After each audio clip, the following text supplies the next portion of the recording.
যে 5টা ইন্দ্রিয় দিয়ে আমরা পৃথিবীকে জানি তাদের ত্রুটি অনেক অনেক রকম ভুল তাদের হয়, তবু আমাদের মতো সাধারণ মানুষের তাদের উপর বিশ্বাস অগাধ। অগাধ বিশ্বাস আমাদের সাধারণ বুদ্ধির ওপর। এই কটা ইন্দ্রিয়ের নাগালের মধ্যে না এলেই আমরা অনায়াসে অনেক কিছুকে উড়িয়ে দিই।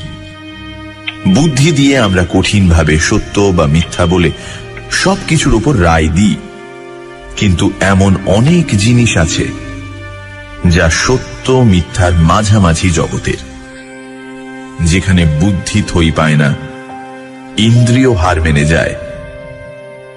সেই রকম একটা কাহিনী আজ বলতে বসেছি। গোড়ায় নিজের একটু পরিচয় দেওয়া ভালো।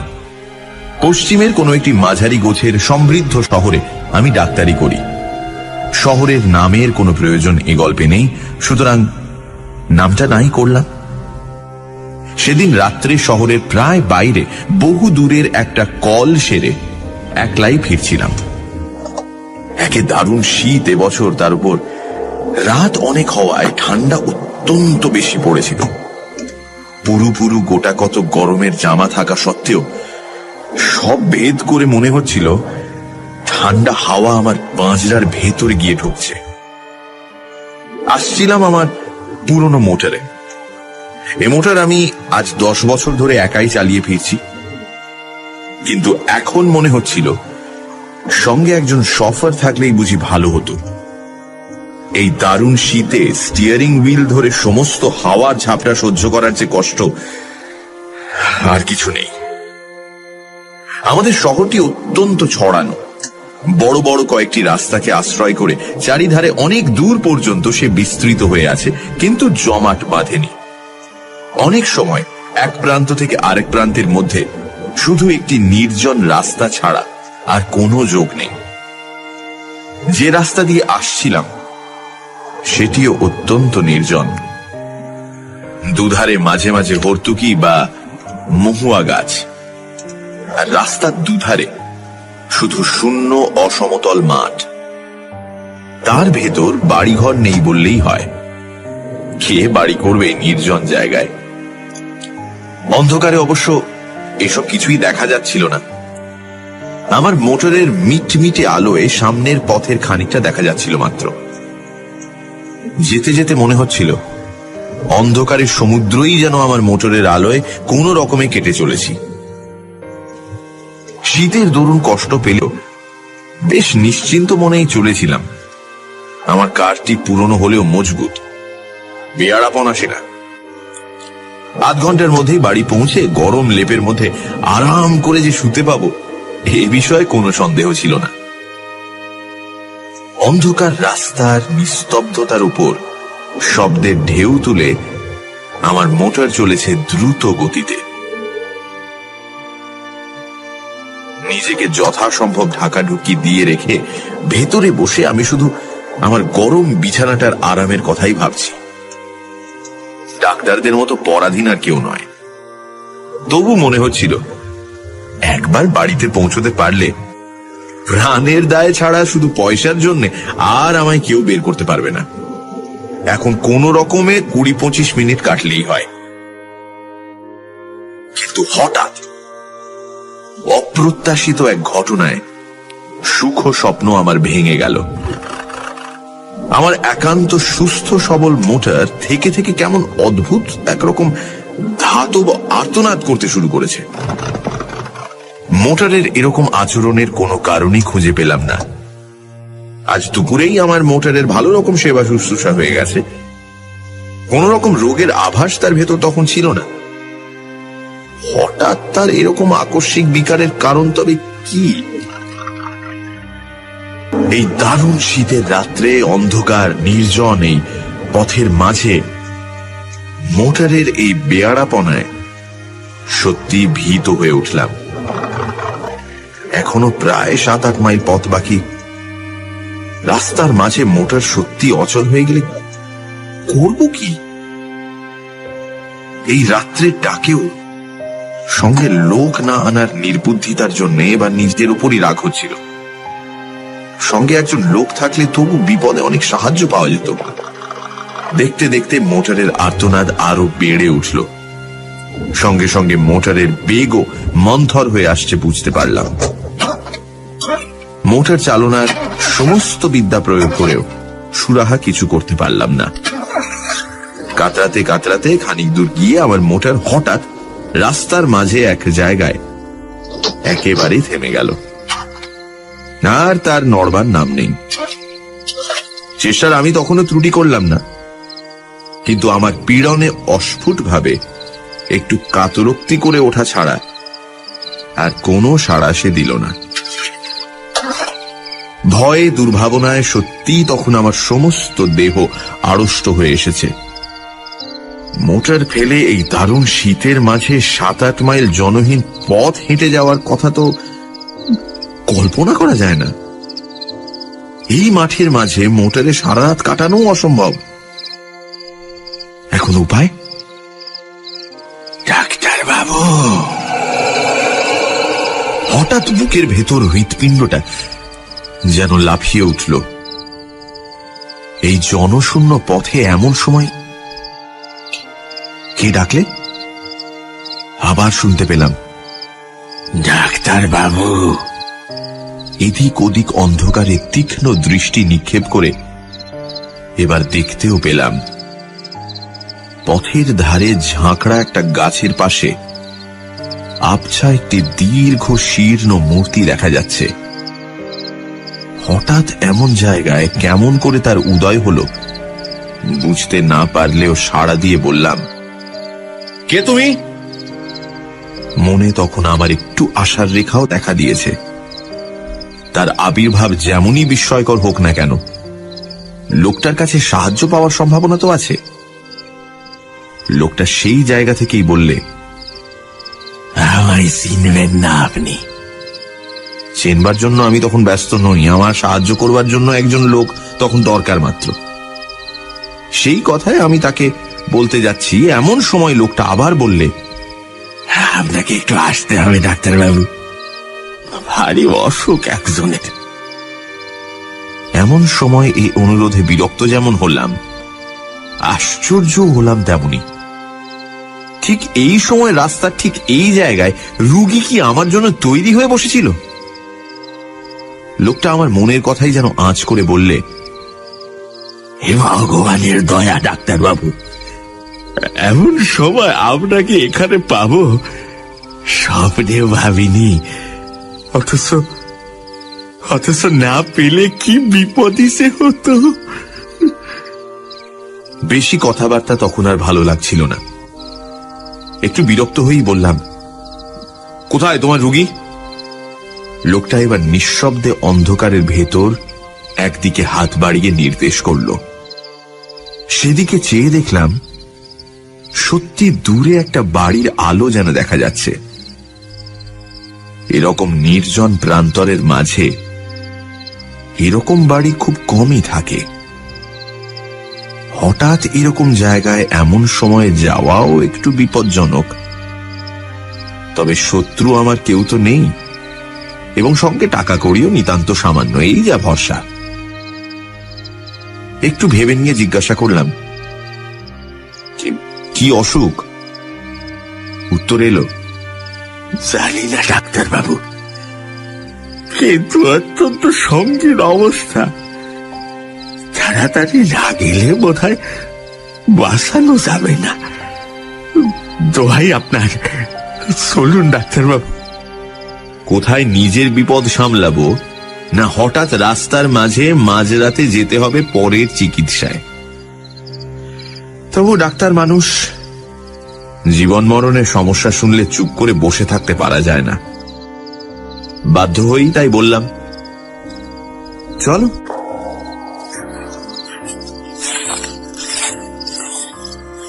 মাঠের ওপর দিয়ে সরু একটা পথ, অন্ধকারে ভালো দেখাই যায় না। তাই ধরে লোকটার পিছু পিছু মিনিট 5 হেঁটে একটি বাড়ির উঠোনে এসে দাঁড়ালাম। সামনে একটি ঘরের দরজা থেকে আলো দেখা যাচ্ছে।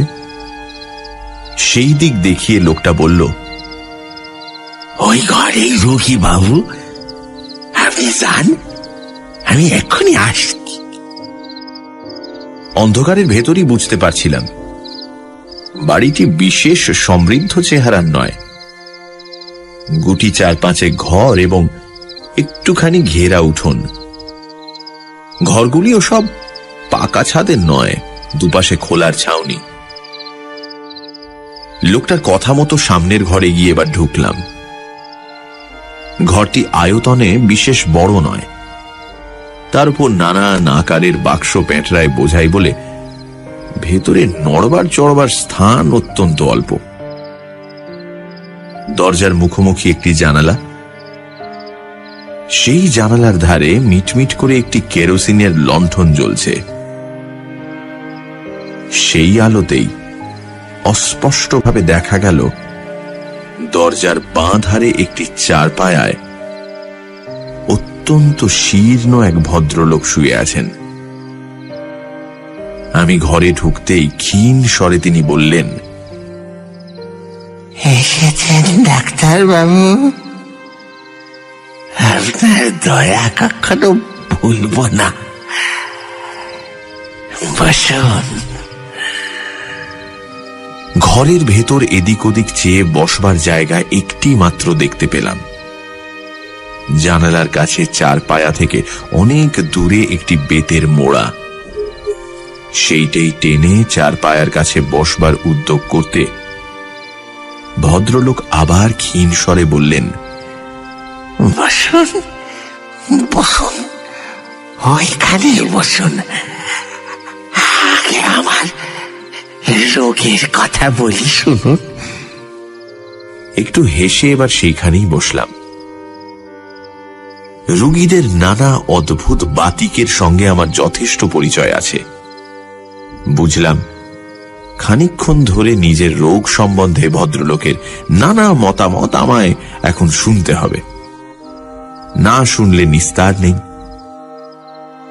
ক্ষীণ স্বরে প্রথমেই তিনি আরম্ভ করলেন, আমার রোগ কি সারাতে পারবেন ডাক্তার বাবু? পারবেন আমাকে বাঁচাতে? একটু হেসে বললাম, সেই চেষ্টা করাই তো আমাদের কাজ, আর বাঁচবেন নাই বা কেন? একটু অদ্ভুত হাসির আওয়াজ এলো খাট থেকে।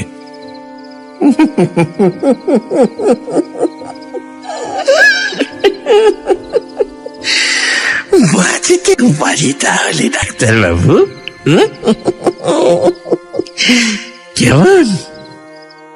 বললাম, পারেন বই কি। কি এমন হয়েছে আপনার? না, তেমন আর কি হয়েছে। ভদ্রলোক আবার যেন হাসলেন, তারপর বললেন, ডাক্তারদের অনেক ক্ষমতা না, কিন্তু ধরুন তাতেও যদি না বাঁচি, যদি আজ রাত্রেই মারা যাই।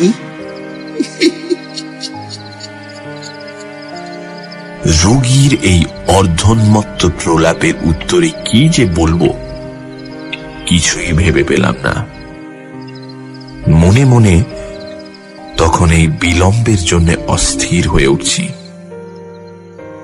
রোগী আবার বললেন, যদি যদি আপনি থাকতে থাকতেই মারা যায় ডাক্তার বাবু, কি হবে তাহলে? কে আপনার ফি দেবে?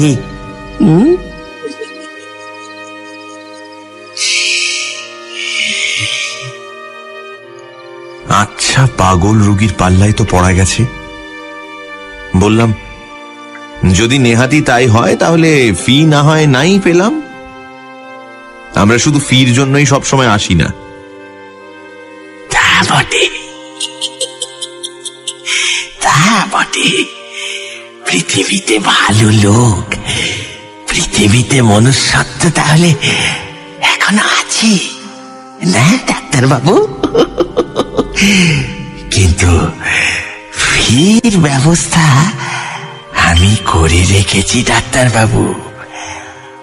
হঠাৎ যদি মরে যাই তাহলে ওই বাক্সটি খুলে ফেলবেন, বুঝেছেন ডাক্তার বাবু? ওই বেতের ছোট্ট বাক্সটি, ওই বাক্সটি। ভদ্রলোকের স্বর আরো মৃদু হয়ে এলো। ওই বাক্স থেকে আপনার প্রাপ্য টাকা নেবেন, আরো একটা জিনিস নেবেন ডাক্তার বাবু। বলুন, নেবেন তো? একটু বিরক্ত হয়েই বললাম, কি? কিছু না ডাক্তার বাবু, কিছু না, একটা কাগজ, কিন্তু ভয়ানক দরকারি কাগজ। এই কাগজ যে ওখানে আছে শুধু আমি জানি, আর আপনি এখন জানলেন, আর কেউ জানে না। জানলে আর ওখানে ওটা থাকতো না। ভদ্রলোক একটু চুপ করে থেকে একটু হেসে আবার বললেন, এ বাড়িতে কাউকে দেখতে না পেয়ে ভাববেন না যেন আমার কেউ নেই। আমার অনেক আত্মীয় আছে, ওত পেতে আছে আমার মরার অপেক্ষায়। শুধু শুধু তাদের বিশ্বাস আজ আমি হয়তো মরব না। তাদের বিশ্বাস মরবার আগে আর আমি কিছু করব না, তারাই পাবে সব। আমি এবার বলতে যাচ্ছিলাম, আপনার অসুখটা সম্বন্ধে। অসুখ তো দেখবেনি, তার আগে আর একটা কথা বলিনি। ওই কাগজটি আমার উইল ডাক্তার বাবু, আমার ছেলের নামে উইল। সে ছেলেকে আমি ত্যায্য পুত্র করেছিলাম একদিন, কোথায় আছে তাও জানি না। কিন্তু জানেনি তো, রক্ত জলের চেয়ে ঘন। আর বেশিক্ষণ অপেক্ষা করা যায় না। মোড়া থেকে উঠে পড়ে আমি বললাম, এইবার আমি দেখতে পারি? খাট থেকে আওয়াজ এলো, দেখুন। আমি খাটের কাছে এগিয়ে গিয়ে রোগীর নাড়ি দেখবার জন্য হাতটা তুলে ধরলাম, এবং পর মুহূর্তেই সেই দারুণ শীতের ভেতরও আমার সমস্ত দেহ ঘেমে উঠল। সে হাত বরফের মতো ঠান্ডা। রোগী মৃত। শুধু মৃত হলে এতখানি আতঙ্কের আমার বোধহয় কারণ থাকতো না, কিন্তু ব্যাপার যে আলাদা। ডাক্তারি শাস্ত্রে যদি কিছু সত্য থাকে, তাহলে এ রোগী এইমাত্র কখনোই মারা যায়নি। তার মৃত্যু হয়েছে অনেক আগে, কয়েক ঘন্টা আগে। সমস্ত দেহ তার কঠিন। উন্মাদের মতো আরো খানিকক্ষণ পরীক্ষা করলাম। না, ভুল আমার হতেই পারে না। কিন্তু তাহলে এ ব্যাপারের অর্থ কি? তখন কিন্তু স্থিরভাবে কোনো চিন্তা করবার আর আমার ক্ষমতা নেই। আতঙ্কে আমার বুকের স্পন্দন পর্যন্ত যেন থেমে আসছে। হঠাৎ জানালার কাছে বাতিটা দপ দপ করে নেচে উঠল। সেটা একবার নেড়ে দেখলাম, তাতে তেল এক ফোঁটাও নেই। প্রান্তরের মাঝে নিস্তব্ধ নির্জন বাড়িতে এই ভয়ঙ্কর অবস্থায় আমি একা। এই বাতির আলোটুকুই যেন আমার একমাত্র সহায় ছিল, তাও নিভতে চলেছে দেখে আমি দ্রুত পদে ঘর থেকে বেরিয়ে পড়লাম। বুঝতে পারলাম পিছনে আলোটা আর কয়েকবার নেচে নিভে গেল। তখন আমি উঠোন ছাড়িয়ে এসেছি প্রায়। কিভাবে তারপর অন্ধকার প্রান্তরের ভেতর দিয়ে ছুটতে ছুটতে এসে মোটরে উঠেছিলাম তা আমার মনে নেই। মোটর চালিয়ে শহরের মাঝ বরাবর আসবার পর আমার যেন স্বাভাবিক জ্ঞান ফিরে এলো। সবচেয়ে আশ্চর্য ব্যাপার মনে হলো মোটরের এই চলা। খানিক আগে অদ্ভুত ভাবে যে মোটর বন্ধ হয়ে গিয়েছিল, হঠাৎ এবার বিনা চেষ্টায় আপনা হতে সে মোটর এমন শুধরে গেল কি করে? তারপর দিন দিনের আলোয় লোকজন সঙ্গে করে নিয়ে সেই প্রান্তরের মাঝকার বাড়ির নিঃসঙ্গ রুগীর শেষ ইচ্ছা পূর্ণ করবার ব্যবস্থা করেছিলাম। তার ছেলেই আজকাল সমস্ত বিষয়ের মালিক। সেদিনকার রহস্যের স্বাভাবিক মীমাংসা কিন্তু আমি এখনো করতে পারিনি।